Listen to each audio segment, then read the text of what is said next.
What is up, guys? Welcome back to Doomsday Device Gaming, and I have another Yu-Gi-Oh! Deck profile for you here. This is my Monarchs deck.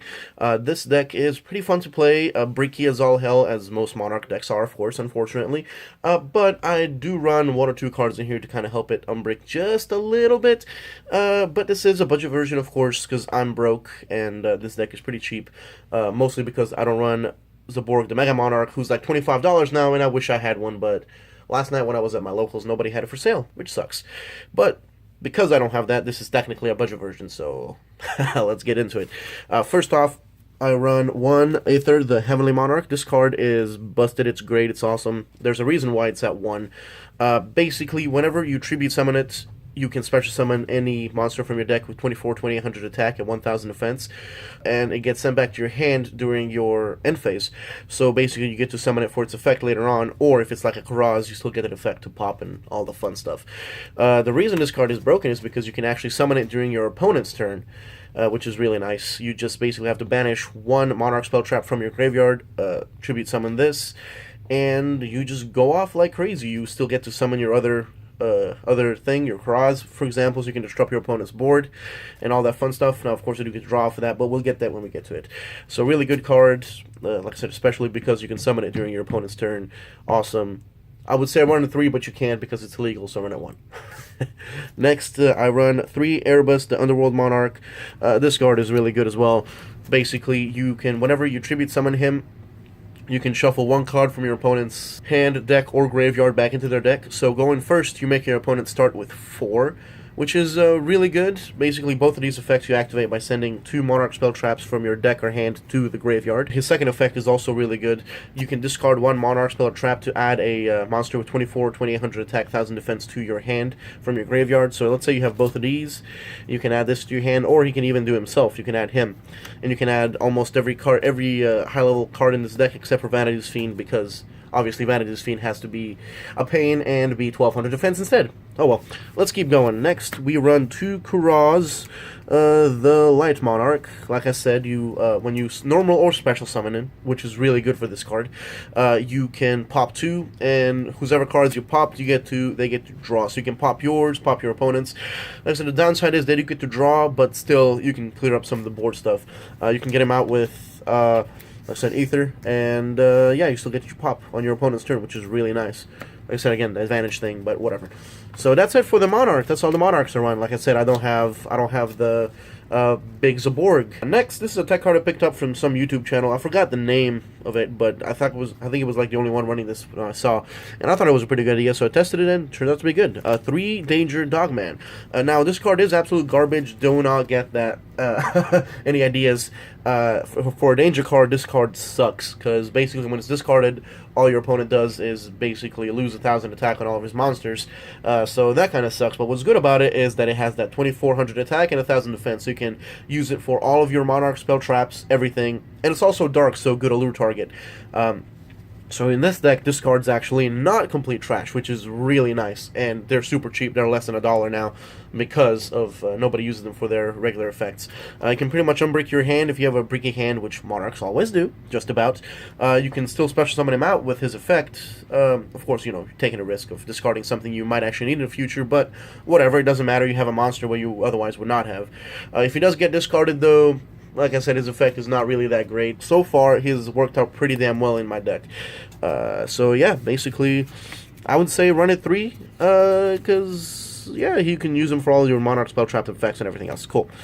Next, I run 2 Majesty's Fiend. Also, like I said, because he can special summon himself, that's why you run him at 3. This guy can't, so you run him at 2. Basically, you can't special summon this guy, but basically all monster effects are negated anywhere on the field, hand, graveyard, whatever. Your opponent can't activate effects. Actually, it's not negated, it's they can't activate. So they can't activate dangers, they can't activate anything in graveyard, can't activate anything in extra deck. And yeah, that's why this card is really good. Of course, it has the same Monarch stats, 24 and 1000. So really good. Play a 2 or 3, whatever you like. I like 2 at the moment. I think 3 would be a little too bricky. I don't want to see it as that often, because I still want to get some of my effects off. If I'm going first and I have big stuff in my hands, I'd rather still do my combos off than some of this last. Next, we run 1 copy of Vanity's Fiend. I know a lot of people do the switcheroo, do 2 Majesties, one of these. I don't know, I can't really search this guy with anything. And I like to special summon my little guys so I can get to my big guys, which is really nice.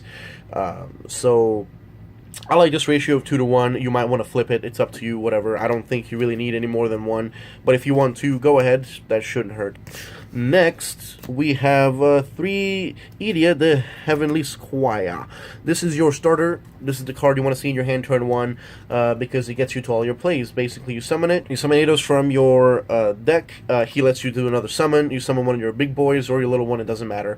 Really good card. Also, if it's sent to a graveyard from the field for a tribute summon for whatever, or sent to the graveyard from anywhere, you get to add a banished Monarch spell trap from your banished thing to your hand, which is really nice. So, for example, your Pantheism, which we're going to talk about here in a second, which is a busted card. Once you use its effect to banish itself, you can add it back with this and use it again. It's a really good card, good for recovering your resources and, of course, starting your plays. So, good on both ends. This card is great. Always run at 3. No reason to run it any less. Next, I run 2 Eidos. This card is also really good. I've been debating between 2 or 3. I'm testing it at 2 right now. It seems to be working pretty well at 2. At 3, it seemed just a little bit too bricky, because you'd rather definitely see Idia than this guy. Because, like I said, when this guy is summoned, normal or special summoned, you can basically do an additional summon that turn. So you can normal summon him and then tribute over him for a level 6, or if you have your domain, your big field spell, you can tribute for one of the big guys. Either way, really good card. I would definitely say run it at 2, 3 if you're feeling lucky, but not really. And of course, the second effect, you can banish him from the graveyard, special summon one of these from your grave, and just start over again, get another one of these, and go for your combos. Really good card, like I said. Definitely, I would suggest running it at 2, 3 if you want. If you're crazy, it's up to you. Next, we run 1 Mithra, the Thunder Vassal. This card's pretty good. You can special summon it to your field by summoning a token to your opponent's field who has the same attack and defense type as this thing. And, yeah, so if it's tribute summon, you can tribute summon again that turn, which is really nice. Basically, it gives you 2 tributes if you need to, if you have a crazy hand, you need to get some stuff out and all that. And that is the last one of our monsters. Now, let's go into our spells and traps. And look what we have here, the card we just was talking about, the Pantheism of the Monarchs. This card is really good. Where's my focus point in this? I have no idea. Hopefully none of this was out of focus too badly, but you know what these cards do anyways. So, Pantheism, basically you can discard 1 Monarch spell trap to draw 2 cards. If it's in your graveyard, you can banish it, reveal 3 Monarch spell traps to your opponent, they choose one added to your hand. So, this goes really well with Tenacity. You show them 2 of the cards you want and a Tenacity, and basically that means you get the card you want, because you can activate Tenacity to get the other card. Speaking of Tenacity, we run 3 of those. 3 Tenacities basically reveal a Monarch, or anything with 24, 28, and 1,000, and you can add 1 Monarch spell trap from your deck to your hand. So you can do that to get this, or whatever else you might need, like the spell traps we're going to show you here in a second. And all of these can be recovered from your banished with your Idia, which is really good. Like I said, recursion, all about getting your stuff back and using it again and again and again and annoying the hell out of your opponent. Speaking of annoying the hell out of your opponent, we have 3 of these, the Monarch Stormforth. This card's at 3, great, best thing ever. You can use it to tribute your opponent's monsters. Works really good with Aether over here. Not your Erebus, not yet, just a second, buddy. So basically, you can tribute summon your opponent's monsters to summon this out on your opponent's turn, which is really convenient, really nice, really good. Yeah, you know, you always want to disrupt your opponent as much as you can. So best card, 1 at 3, always. I'm glad it's back at 3. I'm so happy. It makes me cry almost. Next, we have the Return of the Monarchs. Basically, whenever you tribute summon, you can add a Monarch to your hand. 24, 28, 100 attack, 1,000 defense. Really good for stacking up on your big boys so you can summon more and more and more. Which is what you want on this deck, if you can, if you don't break, which you will break. So, then we have 3 Domain. This is your field card. This card is what runs the deck. This is what annoys your opponent the most. If you have a tribute summon monster on your side of the field, your opponent can't go into the extra deck if you have no extra deck. And we don't run an extra deck in this deck, so, you know, we're good. Your opponent can't do anything from their extra deck, which is always nice. And with the game currently being so extra deck dependent, not bad. Not a bad card. Like I said, if this deck wasn't bricky, it would actually be really good. Now, for the generic spells, we have 2 Allure.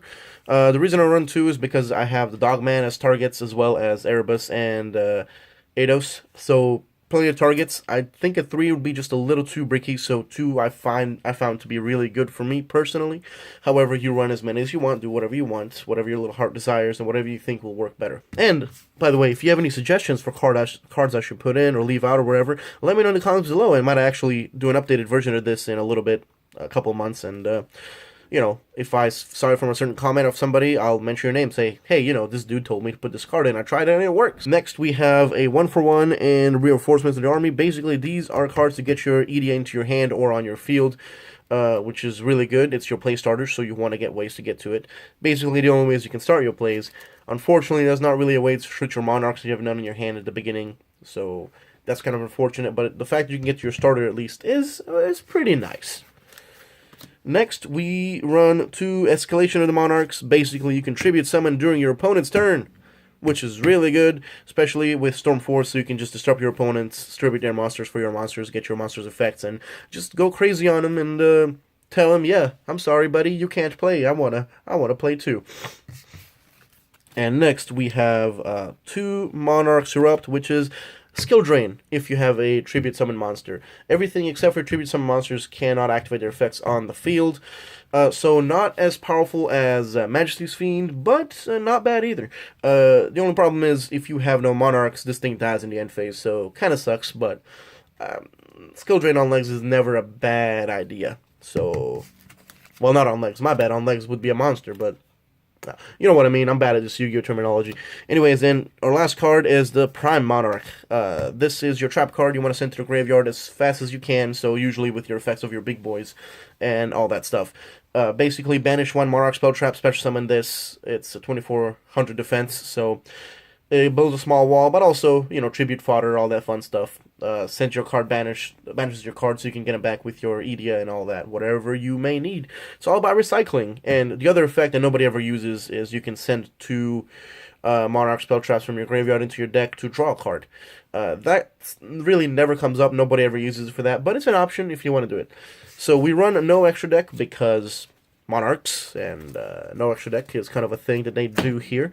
And I run no side deck just yet because I don't know what else I would put in. I was thinking about putting in the Gamma package, but I don't know what I would take out for it. If you guys have any suggestions for how I should fix this deck or do some more stuff to it, if you like it, let me know in the comments below. Otherwise, you know, do whatever. Leave a like, dislike, whatever you want to do. Thank you for watching, and I will see you again later with another deck profile at some point in the future, hopefully, and not like 2 months, or however many months it was since the last one. Anyways, bye-bye.